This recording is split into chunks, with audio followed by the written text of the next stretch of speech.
Perjalanan suka duka kami di sini. Akhirnya detik perpisahan itu datang juga. Hari di mana kami terpaksa melepaskan tangan yang membimbing kami selama ini. Dan kami terbang pergi membawa haluan masing-masing. Ada guru yang senyumannya menenangkan jiwa kecil kami, yang menyambut kami seakan anak sendiri. Ada guru yang garangnya menakutkan, namun di sebalik suara yang tegas itu tersimpan rasa kasih. Terima kasih kerana sabar menyediakan rezeki untuk kami, walau kadang kami memilih-milih, sedangkan setiap suap itu rezeki. Kadang masakan itu terlalu sedap hingga licin kami makan tanpa kata. Kalian tetap melayan kami dengan mesra, walaupun ada antara kami yang nakal.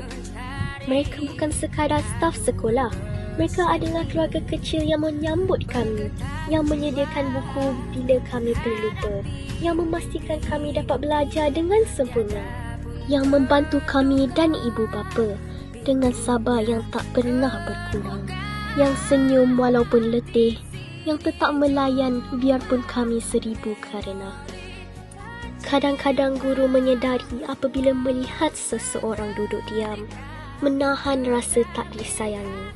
Namun di sinilah kami belajar bahawa hati manusia itu sangat mudah terluka, dan kami belajar menyembuhkannya bersama-sama. Persahabatan, kadang kami bergaduh, kadang kami menangis, kadang kami saling menyakiti. Tetapi akhirnya kami juga belajar memaafkan. Kita bermula bersama, dan di sinilah kita belajar menjadi dewasa.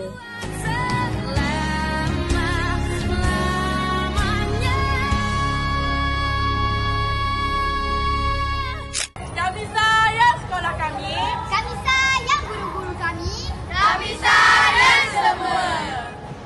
SS1 Always number one.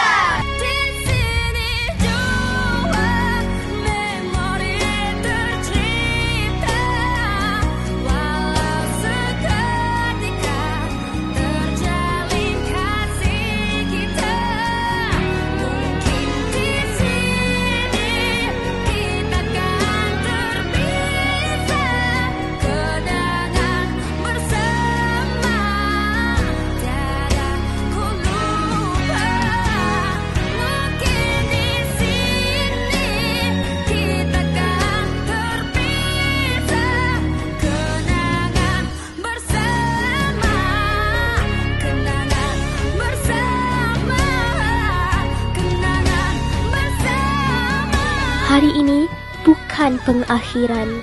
Ia hanyalah langkah pertama ke masa depan yang kalian bina dengan sabar dan cinta. Terima kasih sekolah kami kerana menjaga, mendidik dan menyayangi kami dengan kasih yang tak pernah terlihat. Tetapi kami rasa hingga akhir hayat.